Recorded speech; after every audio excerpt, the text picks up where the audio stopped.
speaking? Yeah, I understand. Okay.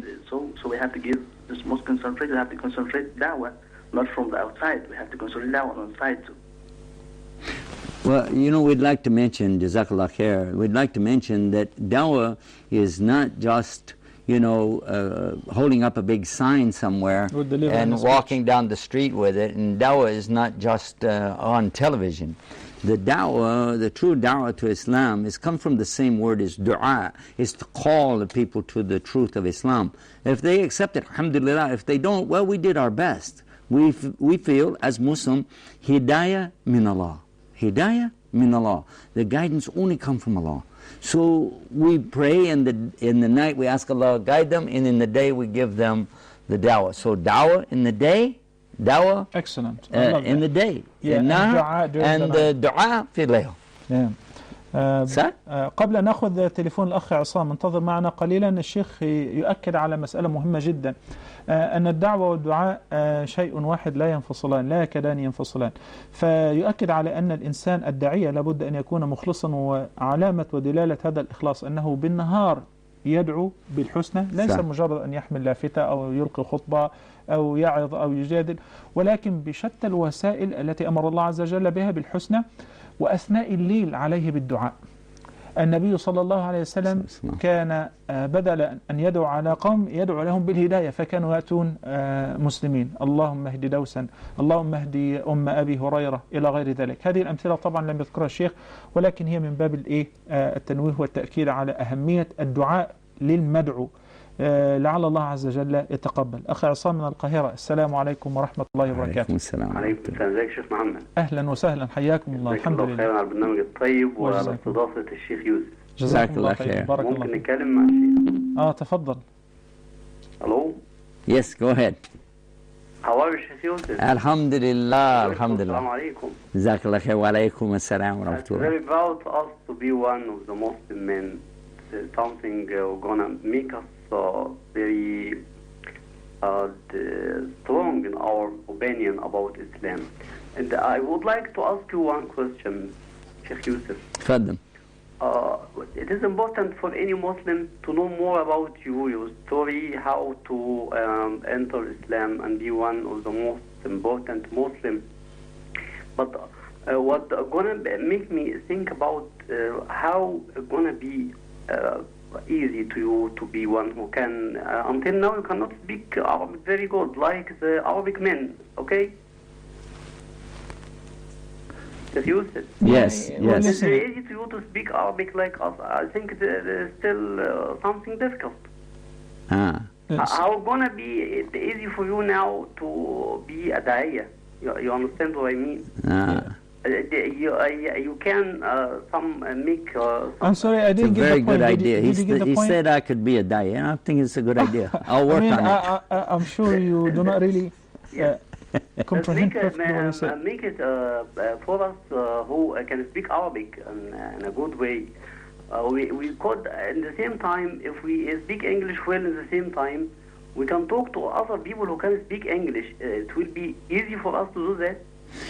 First of all, Jazakallah khair, that's a great question.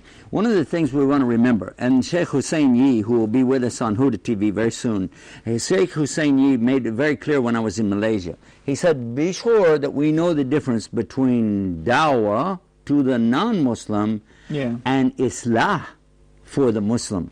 Because some of us we confuse and we say, well, why should we give da'wah to a non-Muslim when look at us, the condition we're in, we should be giving the da'wah to the Muslim. But this is not correct, not according to the language, not according to the aqidah. We know somebody, he know la ilaha illallah Muhammad Rasulullah. So we say, for them we give islah, the encouragement, the tartib, you call it, to give them. I don't go for khuruj, do you? Well, you know. But what I'm saying though, for the one who is not Muslim, he has no clue. He doesn't even know la ilaha illallah. Most of them, I began our program tonight by saying they are ignorant. They are steeped in ignorance. They are jahil. They don't even know how to find their own hand at the end of their arm. And so how can we tell them what we would tell this brother? This brother here maybe doesn't pray. Maybe doesn't pray on time. Maybe the sister, she doesn't wear hijab. But this is not dawah, this is islah. But for this man, he doesn't even know. He doesn't know is Jesus a God or is Santa Claus is God. He doesn't know. Yeah, that's So right. we want to make sure we make this distinction. Then give proper respect to the Muslim and give the proper respect for this person. And if we work on this subject, just this bare minimum alone, it makes a huge difference in the world. الشيخ يوسف في عجالة وألخص ما قال مستشهدا بمقولة للداعية حسين لي، يجب أن نفرق بين دعوة غير المسلمين وإصلاح أحوال المسلمين. وأنا أريد أن أؤيد هذا يا أخي عصام.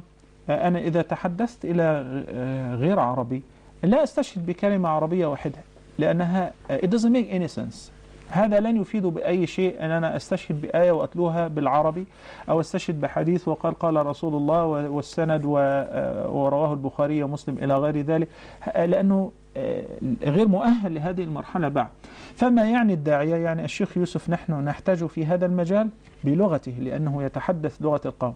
أما بالنسبة للغة العربية فلو هناك متسع من الوقت فحبذا لو تعلمها كل مسلم، وإن صعب عليه ذلك فهو على ثغر وفي مكان نحتاجه بلغته أكثر من احتياجنا له أن يتعلم اللغة العربية ويدعو إلى الله عز وجل بها. جزاك الله خيرا يا أخي عصام. أبو بكر من مصر، السلام عليكم ورحمة الله وبركاته. وعليكم السلام ورحمة الله وبركاته. وعليكم السلام ورحمة الله أبو بكر. كيف حالك شيخنا؟ الحمد لله. حياكم الله. جزاك الله خير. أنا كان عندي سؤال للشيخ يوسف.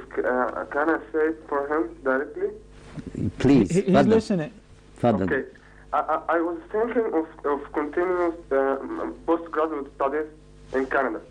But when I told my friends and my brothers that I want to go there, firstly for dawah, and secondly to continue studying, which will gain benefits for our community, to bring new science to our community.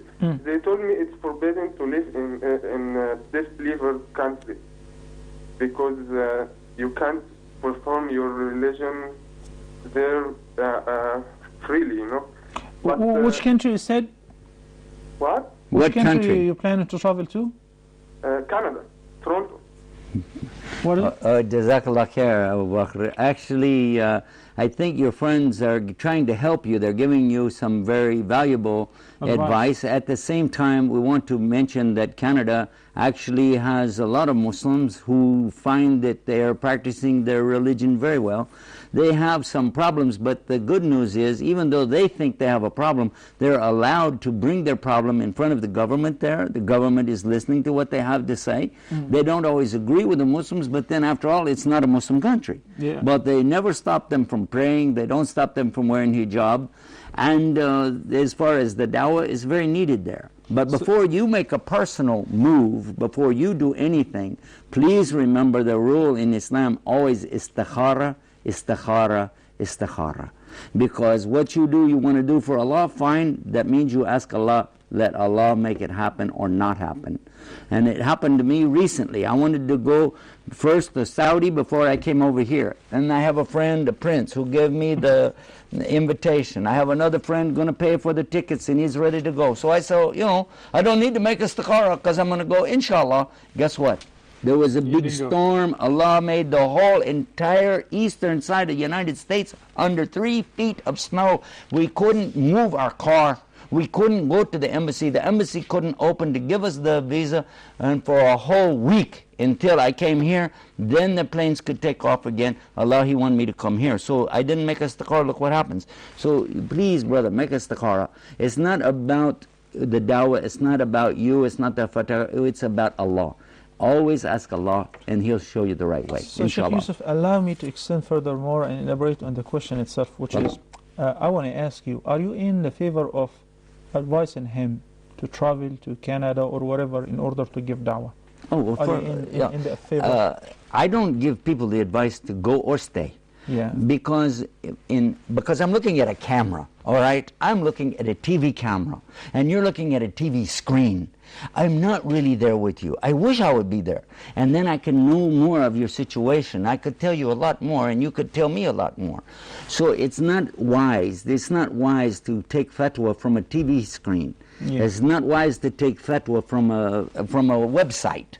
The smart thing, you get the idea, but then you go to a real sheikh, someone you trust them, and you sit with them and you tell them, let him understand. Maybe your father, Excellent. maybe your mother. These people know you better, and they're giving you good advice. People who know you, maybe they're not telling you everything. Maybe they have another reason telling you don't go. Maybe they know some weakness you have, and they're warning you not to go, but they don't want to tell you. So just think, Allah subhanahu wa ta'ala, He is the one. So you ask Allah in istikhara. Because when you do this, then Allah, He will make the best thing for you. Either way, it will be the best for you. This is my advice. الأخ أبو بكر كان يتساءل، هو تخرج من الجامعة ويريد أن يستكمل دراسته العليا بكندا ويريد أن يهاجر